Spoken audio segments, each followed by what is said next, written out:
विश्वकर्मा को अगर अप्रूवर बना लेते तो आप बड़ी मछली तक पहुंच जाते, लेकिन आप इतनी दिमाग ही नहीं लगाते हैं। आप वो जो जो पेडलर है जो कि 100 200 500 रुपए लेकर बेचता है, उसको 30,000 रुपये महीना मिलता है, उसने बताया राकेश विश्वकर्मा ने। आप लोग गलती करते हैं, आपको इन्वेस्टिगेशन करना नहीं आता है।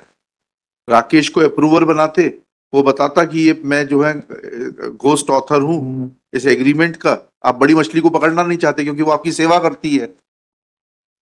वो जो PW1 जो हॉस्टाइल हो गया, we know that how investigation is carried out और थाने कैसे चल रहे हैं। नहीं don't think that we are oblivious of the fact that how thanas are functioning in the state. Before बड़ी मछली को पकड़ने के लिए आपको छोटे को अप्रूवर बनाना चाहिए था। वो अभी तो 2500 रुपए का उसका वो 1,000 रुपये महीने का नौकर है राकेश, और ये 5,000 रुपये वाला है महीने का। सिर्फ केस दर्ज हो जाने से किसी को अपराधी मान लिया जाएगा? मतलब दे आर कंटिन्यू आपको बताया तो आपको क्या करना चाहिए था? राकेश को अप्रूवर बनाना चाहिए था या शहनवाज को अप्रूवर बनाना चाहिए था? पूरी चेन कंप्लीट करना चाहिए थी। आपको बेसिक इन्वेस्टिगेशन नहीं आता है, क्यों कहलवाना चाहते हैं आप हमसे? गुप्ता के मकान से आप किसी को भी ले जाएं, आपको ले जाएं, चलिए आपका माल रखा हुआ है। जब इनको पता रहेगा तभी तो बताएंगे। अरे कैसी बात कर रहे हैं? समीर गुप्ता का मकान की कहानी तो राकेश विश्वकर्मा पहले ही बता चुका है आपको 28 तारीख को। हम कल से समझ गए थे हमने, लेकिन सरकार को ये ना रहे ना कि मौका नहीं मिला कहने का। तो पूरा पूरा गैंग शातिर है ना। महेश साहू चले, उन्होंने जो है शहनवाज के नाम से ड्रग लाइसेंस ले लिया। अब आपका सिस्टम यहाँ पर फिर एक्सपोज हो जाता है कि एक 12वीं पास रिक्शा चलाने वाले को आपके भ्रष्टाचारी अधिकारी जो है लाइसेंस दे रहे हैं, ड्रग लाइसेंस दे रहे हैं, which is such A important thing. आप उनकी जांच क्यों नहीं कराते जिन्होंने लाइसेंस दिया प्रिवेंशन ऑफ करप्शन एक्ट में? 12वीं पास को दे दिया। वो खुद कह रहा है मैं 12वीं पास हूं, शहनवाज का मेमोरेंडम पढ़ लीजिए आप। जी सर, वो भी मेन कल्प्रिट पकड़ा नहीं गया साहब। वो तो जब आपकी इच्छा शक्ति होगी तब पकड़ा जाएगा। वो तो डीजी साहब को बोलूं जांच कराएं किस तरीके से पूरा रैकेट चल रहा है, आपके थाने कैसे फल फूल रहे हैं। कोर्ट में बदल गया साहब, पहले नहीं बदला, कोर्ट में बदला। क्या बदला है? कोर्ट स्टेटमेंट में समीर गुप्ता है चेंज द टर्म। वही तो देखा जाएगा कोर्ट स्टेटमेंट। तो 161 अगर एडमिसिबल होता तो अब तो हर आदमी मुलजिम होता। And this is happening, this is continuously happening that your investigating agencies, be it CBI, be it Lokayukt, be it EOW, they are not making smaller culprits as an approver to catch hold of bigger fishes. They are concentrating on small fishes at the cost of the bigger fishes, क्योंकि bigger fishes are able to feed them. इसी चीज पे महाराज, ये छोटी मछली और बड़ी मछली की स्टोरी है। वो छोटी मछली पीछे बैठी हुई है, आप बहस करने के लिए उसका टाइम ले रहे हैं आप। Yesterday we were discussing that is there any material to connect Neeraj Paryani or his shop with the alleged transaction, because memorandum, you have taken his memorandum, ठीक है? He has said two things, that he was giving injections to Rakesh Vishwakarma for selling. Now the rent agreement is between Rakesh Vishwakarma and that Gupta, Samir Gupta. Yes, ma'am. Now, how you will be able to connect the premises of Samir Gupta to be that of Neeraj Paryani, or that Neeraj Vishwakarma was the agent of Neeraj Paryani? First of all, my lord, may I submit respective submissions that date of incident 28 जुलाई 2023 जी, at my lord Gopal Bagh की तलैया। राजू, वो सब हो गया वकील साहब, मैं निवेदन कर रहा हूँ साहब, मैं वो कनेक्ट कर रहा हूँ साहब। हाँ बताइए। मैं कनेक्ट कर रहा हूँ साहब।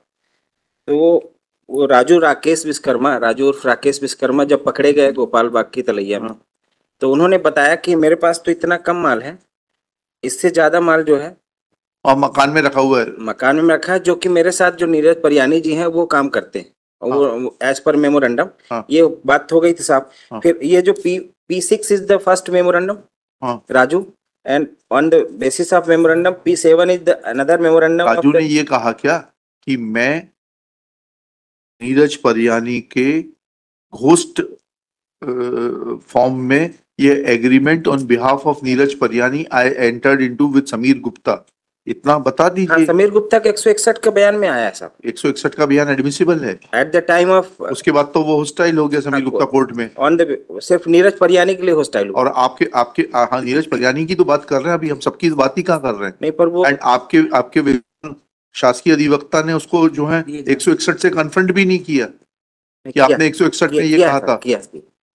हाँ, तो मैं उसके वो बाद क्या हुआ? मैं चेन कंप्लीट कर दूं साहब, हाँ, मेरी बताइए। आप अनुमति दें साहब। हाँ। एट द टाइम ऑफ मतलब seizure from 604/1 Anand colony as per Annexure P9, thereafter 2 days remand has been granted in favor of prosecution। उसके बाद फिर से P16 में फिर मेमोरेंडम होता है राजू का। P17 में फिर से सीजर है राजू के घर से, वो 30 जुलाई को होता है। वो ज्यादा मात्रा में जब मिलता है राजू के घर से। फिर P18 is the another memo of the Neeraj Pariyani, memorandum of, वो 30 जुलाई को होता है। और क्या कहता है 30 जुलाई को नीरज परियानी? वो बताता है कि हमने, चूंकि यहाँ पे जगह कम पड़ती थी, तो हमने एक अनदर समीर गुप्ता का 590 नंबर का जो हाउस नंबर है, 120 फुट का कमरा और लिया, उसमें भी रखा है। वहां से जो है तो सर 66,500 नग टोटल एम्पुल मिला था वहां से। तो बिल्कुल ठीक बात on the basis of memorandum of promises में आपको बताना पड़ेगा ना नीरज परियानी का इन्वॉल्वमेंट था। आप राकेश विश्वकर्मा को अगर अप्रूवर बना लेते तो आप बड़ी मछली तक पहुंच जाते, लेकिन आप इतनी दिमाग ही नहीं लगाते हैं। आप वो जो पेडलर है जो कि 100, 200, 500 रुपए लेकर बेचता है, उसको 30,000 रुपए महीना मिलता है, उसने बताया राकेश विश्वकर्मा ने। ठीक है, एक अनदर चेन आ रही साहब। जब हमने पता किया कि बॉक्स में जो VLR लॉजिस्टिक लिखा है, तो हमने वहां पे कंपनी में पता किया कि हु हैज द सेंड, तो उन्होंने बोला हमने बालाजी को भेजा। हाँ, न्यू बालाजी को भेजा। न्यू बालाजी को भेजा। न्यू बालाजी का जब हमने पता किया तो new Balaji registered in the favour name of the Shahnawaz Khan. हाँ, शहनवाज खान। शहनवाज खान का गुप्त पार्टनर है राकेश विश्वकर्मा के भाई। हाँ, महेश विश्वकर्मा मेन कल्प्रिट है साहब वो। ठीक है, तो शहनवाज खान का जब मेमोरेंडम आएगा, शहनवाज खान के मेमोरेंडम में that is the admissible my lord, kindly see पढ़ेंगे साहब? पढ़ेंगे, क्यों नहीं पढ़ेंगे। एग्जिबिट P30 पढ़िएगा। तो शहनवाज कहता है, हाँ, क्या कहता है शहनवाज? 30 जी।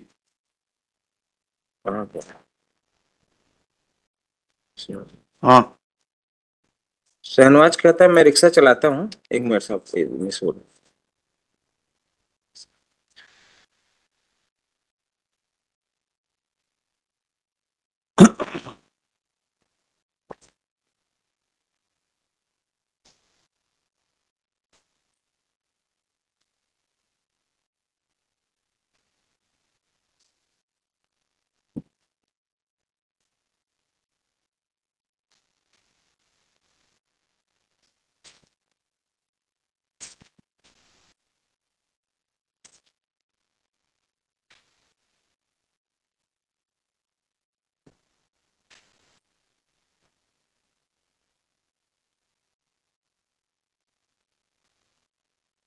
इसमें कहाँ नाम है नीरज परियानी का?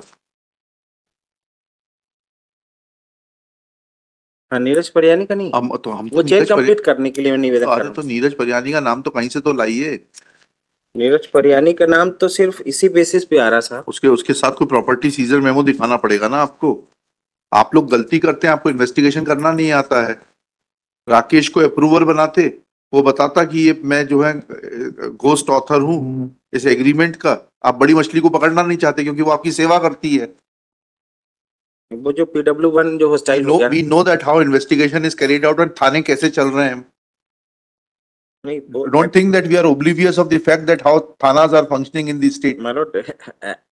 बिफोर बड़ी मछली को पकड़ने के लिए आपको छोटे को अप्रूवर बनाना चाहिए था। वो अभी तो 2500 रुपए का उसका वो 1,000 रुपए महीने का नौकर है राकेश, और ये 5,000 रुपए वाला है महीने का। ये नीरज परियानी द मेन और आपके अरे मान लिया हमने, लेकिन हम कहीं जोड़े तो आपके कहने से कैसे मान लेंगे? हमने आपको बताया तो आपको क्या करना चाहिए था। नहीं, पर इनके दो और जो क्रिमिनल है NDPS के वो, और उनका वो अलग चीज है, ड्रग कॉस्मेटिक के ही हैं, तो ऐसा तो नहीं कह सकते कि दे आर द प्योरली। सिर्फ केस दर्ज हो जाने से किसी को अपराधी मान लिया जाएगा? मतलब दे आर कंटिन्यू आपको बताया तो आपको क्या करना चाहिए था। राकेश को अप्रूवर बनाना चाहिए था, या शहनवाज को अप्रूवर बनाना चाहिए था, पूरी चेन कंप्लीट करना चाहिए थी। आपको बेसिक इन्वेस्टिगेशन नहीं आता है, क्यों कहलवाना चाहते हैं आप हमसे?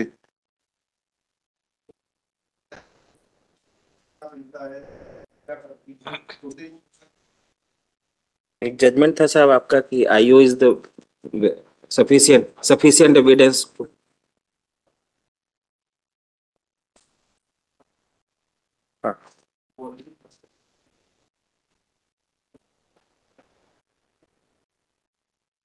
You understand what you are saying? Show intelligence, but for your failure, we are not supposed to supplement everything. P19 is आप अपने पुलिस वालों को क्यों नहीं टाइट करते हैं? P90 एक्टिवेट P19 में 19 बताइए।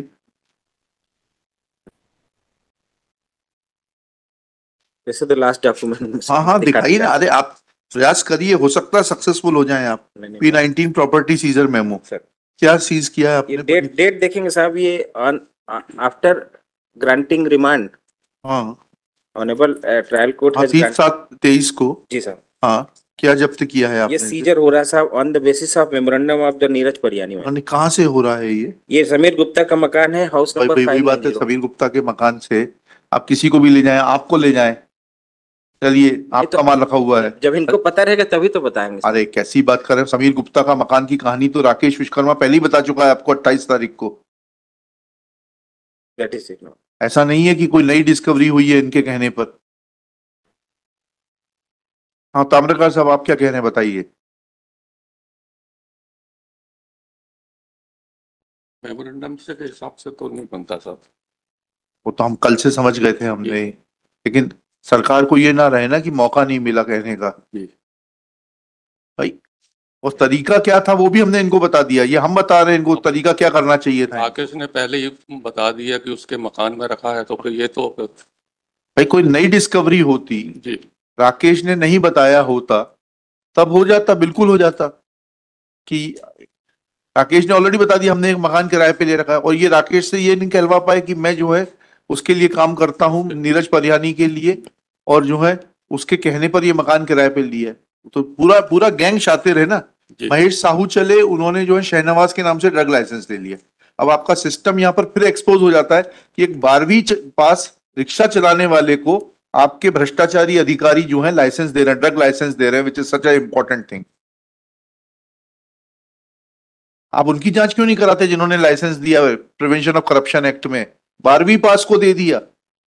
वो खुद कह रहा है मैं 12वीं पास हूँ, शहनवाज का मेमोरेंडम पढ़ लीजिए आप। जी सर, वो अभी मेन कल्प्रिट पकड़ा नहीं गया साहब। वो तो जब आपकी इच्छा शक्ति होगी तब पकड़ा जाएगा। वो तो क्या कोई का मेमोरेंडम दूसरे मुलजिम के खिलाफ यूज नहीं हो सकता है? सुप्रीम कोर्ट लगातार यही कह रही है, उसी के खिलाफ यूज हो सकता है। वसंत रोलैंड डेनियल, ये रोलैंड मतलब वो फ्रांस वाला नहीं, इंग्लैंड वाला। इंग्लैंड वाला, अच्छा आप इंग्लैंड से आए हैं? नहीं सर भाई, ये रंग देखिए आप, क्या कितना पक्का रंग है। तो इंग्लैंड में भी तो है ना वो, फिर वो तो बहुत ही ज्यादा हो जाता है। लेकिन विशाल जी का रंग तो बहुत गोरा है। अब Shri Vasant Roland Daniel, planet counsel for the appellant Neeraj Pariyani, heard on IA, next pair, heard on IA 4852/2025, first application for, first है ना ये? Yes, sir. First application for suspension of sentence on behalf of appellant Neeraj Paryani. Next pair, it is submitted that Neeraj Paryani has been made an accused on the memorandum of Rakesh Vishwakarma, who was first intercepted by the law enforcing agencies. Full stop. It is submitted that there is no recovery at the instance of Neeraj Paryani. Full stop. The so-called recovery memo exhibit P19 is inadmissible in as much as Rakesh Vishwakarma had already disclosed it to the police personnel that he had kept many more injections which were kept in the premises hired from Sameer Gupta. Full stop. It is submitted that doubtful लिखा दीजिएगा, doubtful साहब बोल रहे हैं, लिखिएगा doubtful. हाँ, क्या लिखा?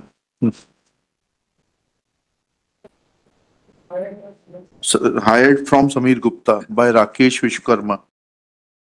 Prosecution could not connect that the premises was ever hired by Neeraj Paryani. Chain of circumstances is not complete.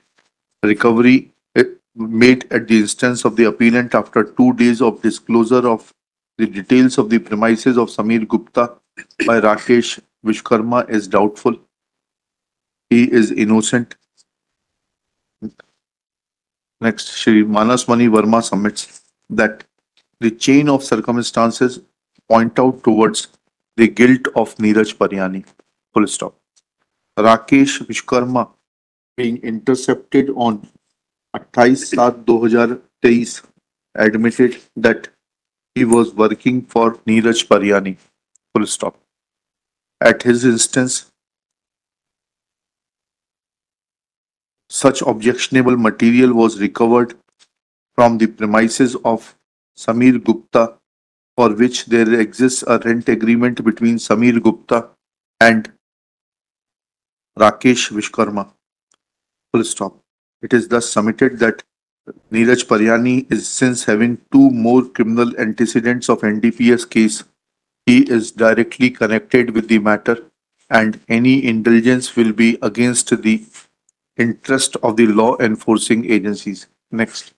After hearing learned counsel for the parties and going through the record, it appears that prima facie inefficiency and maybe other aspects of inefficiency, both physical, intellectual, and financial, prima facie points out that investigation has failed to bring out any material to connect Neeraj Paryani with the so-called recovery, so to make memorandum of Rakesh Vishwakarma and Neeraj Paryani admissible. Therefore, without commenting on merits, extraneous consideration कर दीजिएगा for उसकी जगह intellectual वगैरह सब हटा दीजिएगा, extraneous consideration.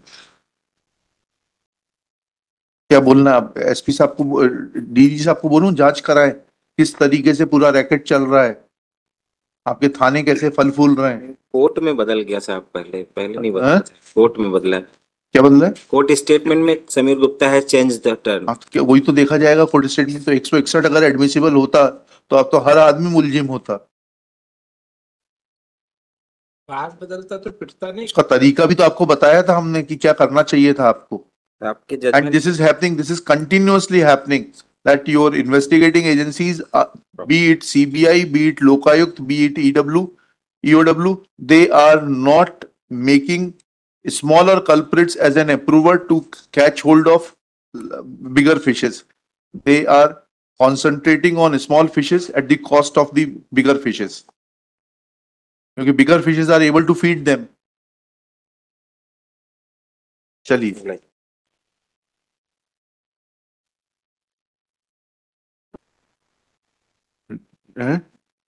1 lakh रुपए, 1 लाख। अच्छा ब्लैक इसी चीज पे महाराज, ये छोटी मछली बड़ी मछली की स्टोरी है।